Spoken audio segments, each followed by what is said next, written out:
नमस्कार। तो शुरुआत करते हैं हनीकॉम्ब की बहुत ही इंस्पायरिंग कहानी 3 क्वेश्चंस के साथ, जिसे लिखा है लियो टॉल्स्टॉय ने। इस कहानी में एक राजा अपने 3 क्वेश्चंस के जवाब जानना चाहता था। उसका विचार था कि यदि उससे ये उत्तर ज्ञात हो जाए, पता चल जाए, तो वह इस पृथ्वी पर सबसे योग्य व सफल व्यक्ति होगा, एक राजा के रूप में और एक व्यक्ति के रूप में। प्रश्न उसके बहुत सिंपल से थे। पहला प्रश्न था, किसी कार्य को प्रारंभ करने का उचित समय कौन सा है? What is the correct time to begin something? और सेकंड क्वेश्चन था, which people should he listen to? किन लोगों की बात उसे माननी चाहिए? और थर्ड क्वेश्चन था, what is the most important thing for him to do? उसके लिए सबसे महत्वपूर्ण कार्य कौन सा है? पूरे राज्य में उसने अपने संदेशवाहक भेजे, दूत भेजे और ये घोषणा करवाई कि जो इन प्रश्नों के सही उत्तर देगा उसको राजा बहुत बड़ा इनाम देगा। अब उसके राज्य से और राज्य के बाहर से खूब सारे बुद्धिमान व्यक्ति वहां आए, लेकिन सबके जवाब अलग अलग थे। पहला प्रश्न जो था कि what is the correct time to begin something, किसी कार्य को प्रारंभ करने का उचित समय कौन सा है? तो सबके जवाब अलग अलग थे।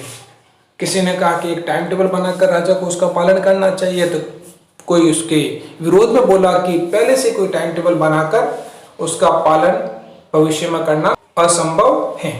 कुछ अन्य ने राजा को मूर्खतापूर्ण व्यसन, यानी कुछ ऐसी आदतें हैं उसको छोड़कर हमेशा ही सचेत रहने का परामर्श दिया, जिससे कि वो किसी भी काम के करने को उचित समय जान सके। कुछ लोगों ने ज्ञानी लोगों की एक परिषद गठित करने का कहा। कुछ के अनुसार भविष्य को जानना जरूरी है, इसलिए एक जादूगरों की कमेटी बनाई जाए, यानी कि जादूगर आने वाले भविष्य को देख सकते हैं, तो जब वो भविष्य को देख लेंगे तो राजा को उचित समय का ज्ञान करा सकेंगे, जिसके अनुसार राजा अपना काम कर सकेगा। दूसरे प्रश्न के उत्तर में सबसे महत्वपूर्ण व्यक्ति कौन है जिसकी बात राजा को माननी चाहिए? अब कुछ लोगों ने कहा कि राजा के सबसे महत्वपूर्ण व्यक्ति उसके मंत्री हैं, उसके सलाहकार हैं, उनकी बात राजा को माननी चाहिए। और कुछ के अनुसार पुजारी, तो कुछ के अनुसार सैनिक थे जिनकी बात राजा को माननी चाहिए थी। अब तीसरे प्रश्न के उत्तर भी बहुत अलग अलग थे कि सबसे महत्वपूर्ण कार्य कौन सा है जो राजा को करना चाहिए। अब किसी ने कहा विज्ञान, युद्ध, पूजा पाठ, अब सब महत्वपूर्ण कार्य थे। अब राजा इन सब के उत्तर से संतुष्ट नहीं हुआ। उसने किसी को कोई इनाम नहीं दिया। उसने एक साधु के बारे में सुन रखा था जो बहुत बुद्धिमान था, उससे इन 3 प्रश्नों के उत्तर जानने चाहिए। वह साधु एक वन प्रदेश में रहता था, यानी कि जंगल में रहता था और हमेशा ही साधारण लोगों से मिलता था। इस कारण राजा ने उससे मिलने का मन बना लिया, तो उसने साधारण लोगों के वस्त्र धारण किए, अपने घोड़े और बॉडीगार्ड्स को कुछ दूर छोड़कर वो साधु की कुटिया के पास में अकेला गया। साधु अपनी झोंपड़ी के सामने जमीन खोद रहा था। उसने राजा के निकट आने पर उसका अभिवादन किया और चुपचाप खुदाई करता रहा। वह बहुत ही वृद्ध व कमजोर था और उसकी श्वास भी बहुत भारी हो रही थी। राजा ने उससे अपने 3 प्रश्न पूछे। साधु ने कोई जवाब नहीं दिया।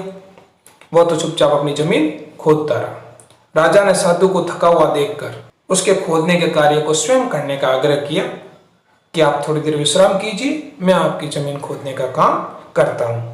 अब राजा जमीन खोदता रहा। अपने प्रश्न फिर पूछे राजा ने साधु से।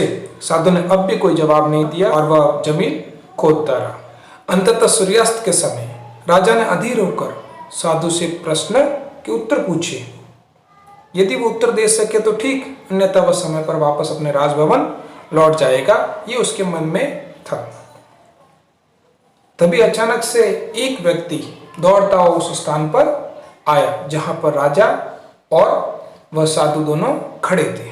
दौड़ता हुआ वो व्यक्ति जो वहां पर आया था, उसकी दाढ़ी थी और उसके पेट में घाव लगा हुआ था, उससे वह खून बह रहा था। वह राजा के निकट पहुंचकर बेहोश हो गया और नीचे गिर पड़ा। राजा व साधु ने उसके वस्त्र उतारे। राजा ने उसका घाव धोकर उसे रुमाल से दबाकर उसके बहते हुए खून को रोकने का प्रयास किया, जो कई बार बैंडेज करने के बाद में, पट्टियां बदलने के बाद में आखिरकार रुक गया। तब राजा ने उसे पानी पिलाया और उसे उठाकर कुटिया के अंदर लेकर गया, वहां पलंग पर उसे लिटा दिया। अब सारे दिन के परिश्रम के कारण राजा थक कर भूमि पर लेट गया और उसे गहरी नींद आ गई। जब राजा सुबह उठा तब उस व्यक्ति ने बताया कि वह राजा से बदला लेने के लिए आया था, क्योंकि उसने उसके भाई को मृत्युदंड दिया था और उसकी सारी जमीन हड़प ली थी और वह जंगल के अंदर छुप कर बैठा हुआ था और उसके वापस लौटने की प्रतीक्षा कर रहा था। किंतु जब राजा नहीं लौटा तो वह उसे मारने के लिए कुटिया की ओर आया।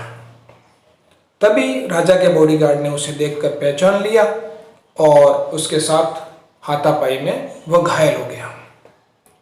उसने राजा से माफी मांगी क्योंकि राजा ने उसकी जान बचाई थी। राजा ने जब शत्रु को मित्र के रूप में देखा तो बहुत खुश हुए। उसने उस व्यक्ति को माफ कर दिया। अब इसके बाद में राजा ने साधु से अपने प्रश्नों के उत्तर जानने चाहे। अब साधु बाहर जो कल जमीन खोदी थी, क्यारियां खोदी थी, उसके अंदर बीज बो रहा था।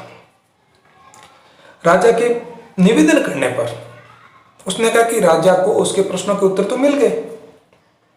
जब राजा साधु की भूमि खोदने में सहायता कर रहा था कल, तो वही सबसे महत्वपूर्ण समय था, क्योंकि वह यदि ऐसा नहीं करता तो पुनः राजभवन लौट जाता और संभवतः जो जंगल के अंदर छुपकर बैठा हुआ वो दुश्मन था, वो राजा को मार देता। उस समय वही कार्य सबसे महत्वपूर्ण था। उसके पश्चात जब घायल व्यक्ति वहां आया तो सबसे महत्वपूर्ण समय वह था जब राजा उसकी सेवा कर रहा था, जिससे कि उसकी जान बच गई और शत्रु भी मित्र बन गया। वह व्यक्ति सबसे महत्वपूर्ण था, वह उसकी सेवा करना सबसे महत्वपूर्ण कार्य था। साधु ने राजा को बताया कि सबसे महत्वपूर्ण समय वर्तमान है, क्योंकि तभी हम कोई कार्य कर सकते हैं। सबसे महत्वपूर्ण व्यक्ति वह है जो इस समय तुम्हारे साथ है, क्योंकि भविष्य अनजान है, अज्ञात है, वह किसी से मिल पाना अनिश्चित है। तो सबसे महत्वपूर्ण कार्य उस व्यक्ति की सेवा करना व उसके साथ अच्छा व्यवहार करना है, क्योंकि हम सभी संसार में इसी कारण आए हैं। अब राजा को उसके तीनों प्रश्नों के उत्तर मिल चुके थे और वह खुशी खुशी अपने राजभवन लौट गया। अब इसके मोस्ट इंपोर्टेंट क्वेश्चन आंसर